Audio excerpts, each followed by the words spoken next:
Yeah, you're good. I just wanted to make sure. So, J.Brown, welcome to the Garden State Hip Hop Hour. I appreciate your time. What's up with it, bro? I appreciate you for having me, man. How you doing? You staying safe? Yeah, man, always. So you got history with Jersey, actually. You know what I'm Jersey, saying? that's like my second home, man. Yeah, you formed a group in high school, right? With a Yeah. person who went on to be in Day 26. Yep, definitely. Yeah, I moved to Jersey at the age of 16, I think. Had a group. Wyclef Jean signed me. I went to high school out there, Linden High School. Met some of the best people in the world out there, man. So Jersey's like, I mean, definitely near and dear to my heart, man. I love that place. You went, Linden. That's like 5 minutes from me. That's crazy. This is a That's small world. crazy. Yeah, man, that was my high school, yep. Man, but first off, congratulations. You just got your second top 10 adult, R&B Billboard chart song. Thanks, Moon. bro. Thanks, bro. Appreciate you, man, for real. So what's that feeling like, though? This is now twice you've done it. You've had 3 songs on the charts, but this is your second top 10. This is my second top 10. The one prior to this single made it to 12, which was entitled Give It To You. So I just, man, to answer your question, I'm just grateful, man, thankful, man, and highly favored because, opportunities like this is rare, especially as an independent artist, man. I don't have any type of backing other than my manager. I got a small team, but, everything is mostly my manager and I, so shouts out to my manager, man. He's the greatest. He's like a dad to me, man, and he keeps me going, man. So, yeah. Yeah, it's great to have those people around you that can help you grow and you feel comfortable working with. For sure, bro. For sure. So Moon, why Moon? Why is it titled? Well, so basically my team and I, shout out to my boy Steve James. He co-wrote it. And my manager, he co-wrote it as well. We basically just took, it was like a collaborative effort, obviously, because we all co-wrote it. But I wanted to focus on something that pretty much focused on my woman and I, if I had a woman, and us finding a place where we can just find comfort and focus just primarily on us. That was the whole point of us going to the moon because, it's rare that everybody can go to the moon. So that's like the ultimate escape place, man. So we, that was the main reason as to why I chose to fly to the moon with this love, man, this love affair. Yeah.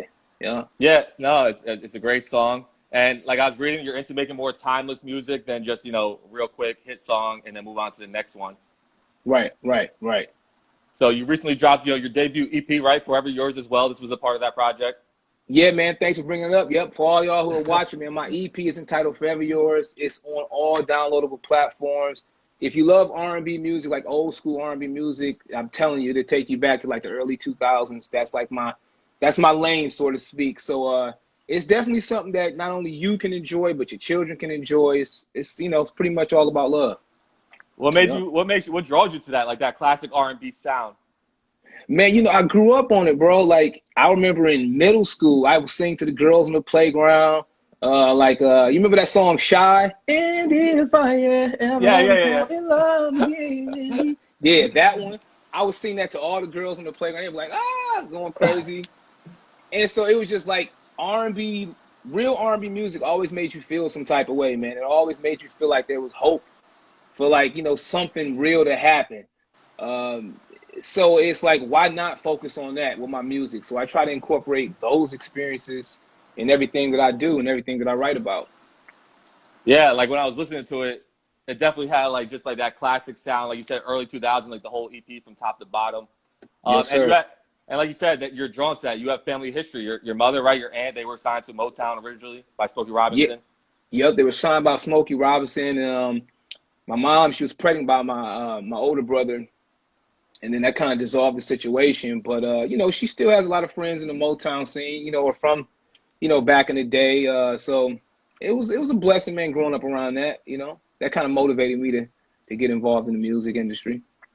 Now, did she help you, like, learn how to write music or help influence you in learning how to make music? No, that's crazy. Even though my mom, we came from a musical background. My father was a pastor, and I would always sing in the church. My parents wanted me to become a lawyer. That was their whole thing. They wanted me to become a lawyer. So I went to school basically for political science pre-law. And, but that passion, man, you know about passion. Yeah. We all know about it. It's like it's something burning inside of you, man, when you have to just make it happen. So I just had to take that initiative and focus primarily on music, Even though school I finished and completed, but I still, music was always just near and dear to my heart, man. Yeah, I was gonna say you left us. You left us out of Jersey. You went to Grambling State on an academic scholarship. So, like, how does that influence your sound? Because you lived in Detroit, you lived in Jersey, and then you went on to Louisiana, right? Yeah, I went to Louisiana, and then I moved to China. I was in China for a year and a half, so Oh, I've been all over. I've been so all how over, bro. how does all that play into the music and the influence and just your inspirations? So like for Jersey, for instance, like obviously I went out there because I had a record deal. I left my comfort zone, Detroit, moved out there at the age of 16 to pursue a dream. So for those of you who are aspiring artists and whatever's, don't never ever be ashamed for pursuing your dreams. I did it at the age of 16. My experience in Jersey, it changed me because it let me see that the world is bigger than just Detroit. I met a lot of great people from all different backgrounds, everything, man. It was just the most phenomenal experience. So Jersey definitely helped me learn different lingos and different styles, different fields. You know how it is in Jersey, man. Yeah, it's Y'all got different. y'all It's different. swag. I love Jersey. I was contemplating moving there. Like, I live in Cali now, but Jersey is like, I love Jersey. But so that helped catapult me. And China, I went over there doing music. That catapulted me. I was touring over there. Louisiana, I would do talent shows in college. I had a girl screaming. So music was always involved in almost everything I did, no matter where I went. Yeah, For and sure. I'm gonna ask you this because I get this all the time. Do people say you have a weird accent? Not saying you do, but because like Oh man. I was in the military, so I bounced around from Virginia, Texas, a whole bunch of different states. So like the way I talk, like, I guess people hear it now, and I have influence from all different spots. And you sound just like that too, where you lived in so many places. Yeah. Everyone says that, like, especially when I went to high school in Jersey, it was like the worst, man. They're like, where you from? You mad country. I'm like, country? I'm like, from Detroit, man. It's not the country. But I understood it because people from Jersey have such a thick, rich accent. New Yorkers have such a thick, rich accent. Boston, Detroit, we just have our own accent, but I heard it all the time, man. Like, especially in Jersey. Jersey used to get on me about my accent. Yeah, and that's how it was when I left the state. Everybody's like, "Oh, you're from Jersey. You're from Jersey." But then, like, I guess the way I spoke it started to evolve as I moved around from place to place to place. So it's just Right, kind of right, like how right. you. Yeah, man. But again, it was all fun, man. I learned a lot of new things being in all these different places. So for sure, bro. And you started off the year. You right. You kicked off a tour with Elle Varner, the Elevation Tour. Yeah, Elle Varner, man. It's like my sis, man. Y'all shouts out to her, man. Y'all check her out. I'm sure a lot of y'all already know who she is. But we went on a tour. We started in January. We ended, I think, February the 17th, I believe, in San Francisco. That was the last date. It was a phenomenal experience, especially considering a lot of people don't know this. I freestyled just about every set for every show. Like, I didn't rehearse. It was when I got the call, bro, to do the tour. I was supposed to be on tour with Fantasia and Tank, Mm. and I ended up passing that one up. And I really wanted to do the one with Elle Varner, and but the time frame, man. My agent, he was like, "Yo, I got a tour. Do you want to do it?" I'm like, well, when is it? He was like, well, it's next month. I'm like, oh shit, next month. Like, how I'm gonna pull that off, bro? But man, God is good, man. I did it, but every night, man, a lot of people don't know. Every night I freestyle like almost everything, outside of my own music. But the show was always just at random. Everything was random, but I still had success with it. So it was cool. How were you able to pull it off though? Because like you're on the spot, it's the pressure in the moment. I'm gonna tell you, man, believe it or not, it's the experience that I've had growing up, like doing talent shows and just singing on the spot. And, even though I get nervous and stuff like that, I'm not gonna lie, I do. But it's just like something inside of me, bro. It's something so unexplainable to the point where when I'm on the stage, I can just do it, you know? It just happens, man, almost instantaneously. So I don't know, man. I think it's just the years of experience, man, and performing in front of a lot of people. That's probably what did it. Yeah. So what's been your favorite tour moment? Because you've done a few tours. My favorite tour moment. No, I can't tell you that one. That was a little. That's a little. Nah. We gotta refrain from you trying to set me up, bro. No. But no, my favorite. You know what? I'll say this. There was a young lady in the audience, both her and her mother.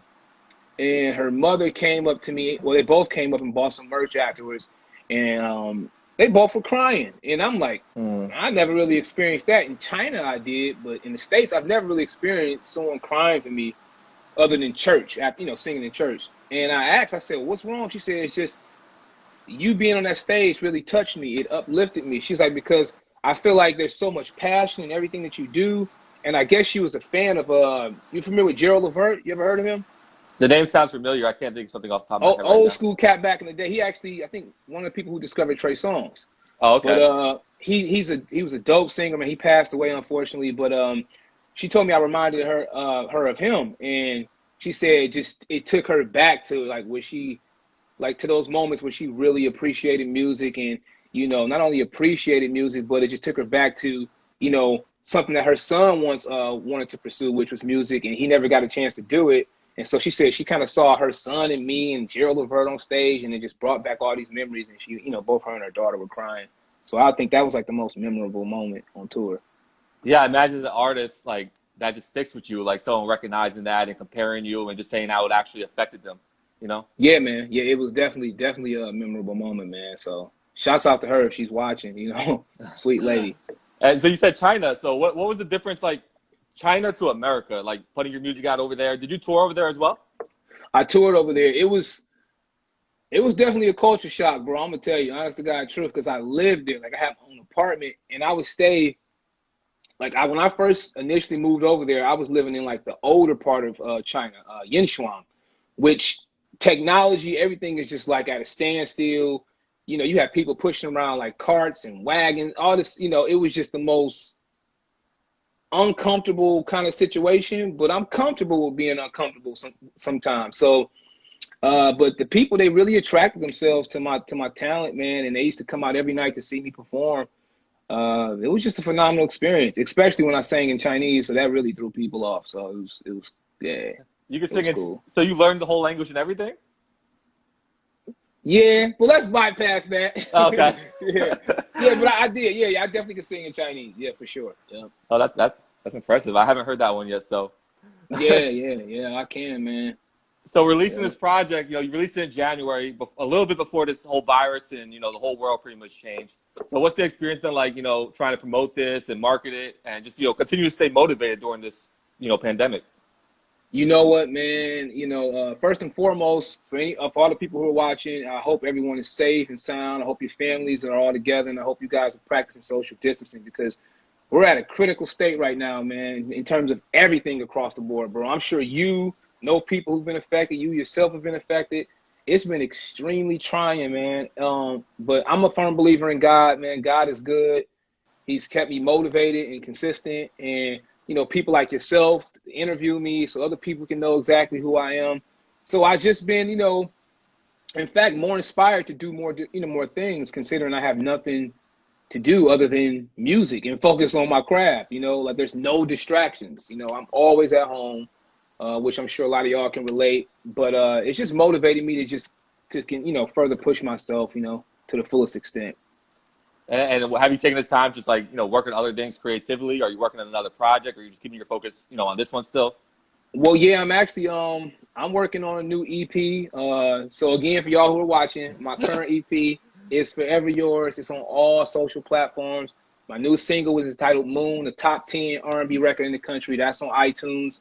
And I just dropped another new single entitled Hopelessly in Love, which is on all platforms. But I've just to answer your question, I've just been focused on just you know focused on building my brand by putting out more music, and right now people can expect a new EP to come really soon, you know and new Yeah, videos. yeah. You got videos out. You got videos out for Moon, right? You got video out for Hopelessly in Love yet? No, man, I'm actually looking for a treatment, bro. So if you got some ideas for a good treatment, hell, I'll come to Jersey and shoot a video. I need the right girl and the right videographer, and we good money. Well, actually, no, I take that back. I got the videographer. I need the right girl. Yeah. So what is the right girl? Man, it does. I mean, as long as she's comfortable on screen, it don't matter what she look like. It don't matter what her body weight is. I'm not opposed to anything. As long as she's comfortable with being on screen and can make whatever I'm trying to convey as convincing as possible, works for me, you know. They're saying So you guys shoot it in the Bay. We could shoot it in the Bay. We could, but you know, oh, she has to be my height at least, because I'm short, bro. I'm talking about like Kevin Hart short. So man, I mean, that's dope. You gotta keep it real, man. Like, yeah, man, that's dope. So like the project, so what is it like? Where are you drawing this inspiration from? Is it your own relationships? Are you just seeing other people's stories and writing it out?